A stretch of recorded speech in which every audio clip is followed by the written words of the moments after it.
Today's evening devotional. Martyred for Christ. And all that sat in the council, looking steadfastly on him, saw his face as it had been the face of an angel. Acts chapter 6 verse 15.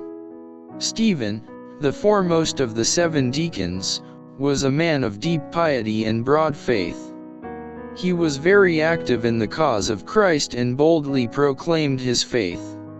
Learned rabbis and doctors of the law engaged in public discussion with him, confidently expecting an easy victory. But they were not able to resist the wisdom and the spirit by which he spake. As the priests and rulers saw the power that attended the preaching of Stephen, they were filled with bitter hatred. They seized Stephen and brought him before the Sanhedrin council for trial. Saul of Tarsus was present and took a leading part against Stephen. He brought the weight of eloquence and the logic of the rabbis to bear upon the case, to convince the people that Stephen was preaching delusive and dangerous doctrines, but in Stephen he met one who had a full understanding of the purpose of God in the spreading of the gospel to other nations. In the cruel faces about him the prisoner read his fate, but he did not waver. For him the fear of death was gone.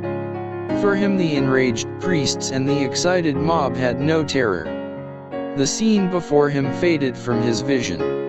To him the gates of heaven were ajar, and, looking in, he saw the glory of the courts of God, and Christ, as if just risen from his throne, standing ready to sustain his servant.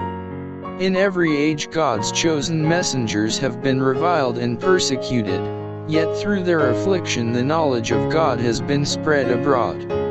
When the noble and eloquent Stephen was stoned to death, there was no loss to the cause of the gospel.